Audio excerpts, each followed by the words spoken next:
Labdien, es esmu Dainis, un šodien es jums pastāstīšu par printēšanas niansītēm nelielām. Man te mazmeita pazvanīja un paprasīja, vai es nevaru izprintēt šādu ten samurai zobenu. Tam, kuram izbīdās galiņš ārā, kā šeit bildē parādīts video. Nu, es ielīdu iekšā internetā, paskatījos, un tur ir kā tādi failiņi ir, bet viņi visi ir, ko es atradu, kas man derētu. Ir 3MF formātā. Nevis STL, bet 3MF. Es mēģināju šo failu ielādēt un atvērt savā Fusionā, bet viņš man pateica, ka tādu neatpazīst. Bet kā pie tāda faila tik, lai varētu izprintēt, es to visu parādīšu. Tātad šeit mēs atradām savu to zobenu, ko gribam izprintēt, kas var ievadīt iekšā meklētājā Reverse Blade Sword, šito ten rindiņu, un viņš apmēram izmetīs to, ko jūs tagad redzat. Varbūt vēl no kāda cita saitiņa. Tātad, lai mēs atvērtu Bambu Studio, ir tāds printeris Bambu Lab, kuram ir savs slicers. No sākuma ir jāielādē Bambu Studio. Par cik mēs viņu atvērsim šajā studijā, es viņu ielādēju. Bambu, tā atveram šito, importēt Bambu Studijā. Tā, atvērt. Nav. Tātad viņš ielādē savu konfigurāciju kaut kādu. Tātad jāielādē Bambu Lab slicers. Un te viņš atverās. Tālīt viņš izdarīja savas lietas. Tātad šis slicers ir domāts priekš Bambu Lab printeriem, kas ir diezgan ātri, pat ļoti ātri. Nu, bet man ir parastais Ender 3 tipa, kas nav tik ātrs. Un ko mums tagad vajag izdarīt, lai mēs varētu no šī 3MF failiņu uztaisīt STL failiņu. Pirmais, ko mēs darām. Kāpēc mums tā Bambu Lab studija vajadzīga? Mēs te redzam viņa iestatījums uz drukāšanu. Tātad kvalitāte. Slāņa augstums 0,2 mm atceramies, pierakstam kaut kur papīrā. Tālāk stiprums. Sienas biezums. Sienu kārtas 2 kārtas. Augšējais slānis 5 kārtas. Apakšējais slānis 3 kārtas. Un pildījums 15%. Tātad šitos parametrus mēs arī ierakstam uz lapiņas. Un kas vēl atbalsts? Atbalsts te nekādu nevajag. Un cits. Tā brimu uztaisa. Brimu. Un vairāk te mums nekas tāds nav, kas mums būtu vajadzīgs. Tā, te mums vēl bija. Tā, te nav. Te vēl pildījumā, kas mums ir stingru stiprumam. Tātad slāņa augšā 5, apakšā 3, un pildījums 15%, un pildījuma formāts giroīd tipā. Tas ir nevis tādas taisnas svītriņas, bet tā kā vilnīts, tā kā tāda viļņainas svītriņas iet. Tātad izvēlamies arī pildījumu giroīdu.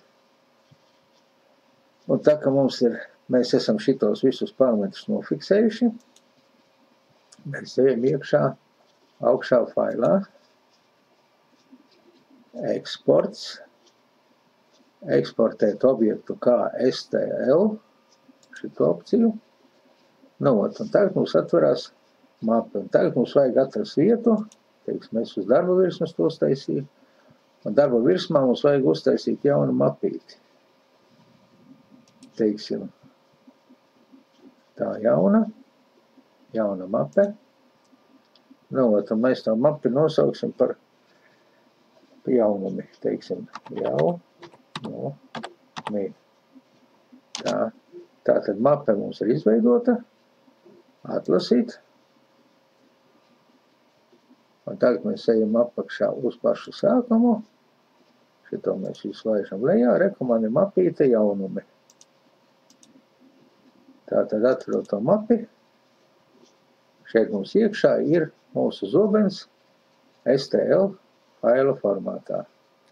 To mēs tad atveram iekšā jau savā kura slicerī. Un slicerī mēs iestādām tādus parametrus, kā iepriekš atradām šajā programmā, kā te bija uzrādīts. Biezumi, augstumi, pildījuma tips. Vairāk te neko nevajag. Jūs jau varat mēģināt izprintēt it kā no Bambu Lab slicera, bet jāatcerās to, ka viņam ir pavisam citi iestatījumi, nekā jūsu printerim stāv. Tātad, ja jūs gribētu printēt no Bambu Lab slicera, tad jums jāsāk jau no paša sākuma, kur jums jāveic visi priekšdarbi, gan starta G-kods, gan beigu G-kods, un visi pārējie parametri jāievada. Un tikai tad jūs varat no šī slicera printēt.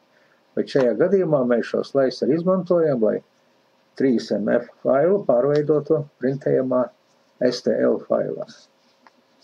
Un kas man no tā tālāk iznāca, es jums parādīšu.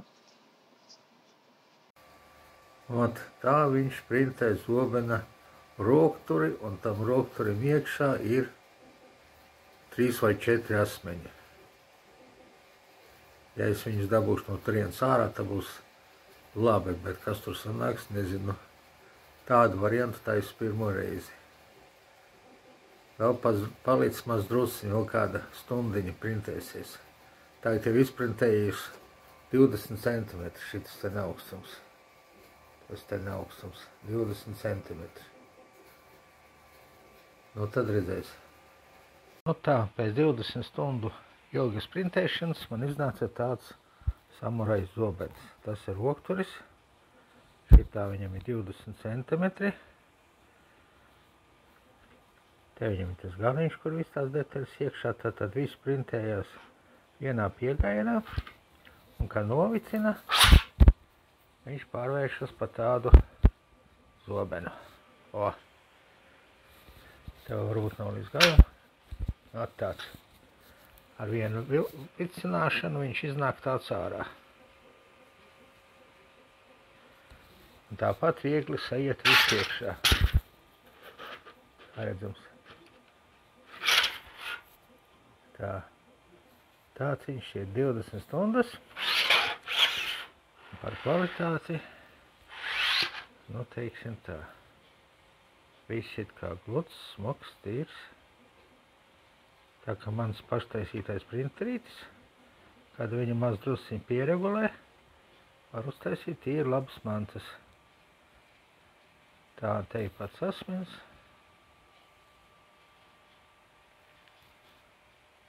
Arī izskatās gluds, smoks, tīrs. Tā, lai būtu apmēram priekšstats, kādas viņam tur daļas iekšā. Te man daži galiņi aplūza, tas ir normāli. Ot viņam iekšā, tajā rokturī, šajā rokturī printējas un šitādi 3 rāmīši, pat 4. Viens rāmītis man iestrēga iekšā, varbūt laika gaitā viņš izlīdīs ārā, viņš kaut kur tur laikam saķēries, bet kā redzams, te starp rāmīšiem ir minimāla sprauga. Un 20 cm augstumā tādu noprintēt, lai nekur nekas nesakustu, pat uz mana tā saucamā vibrējošā galda, ir ļoti grūti.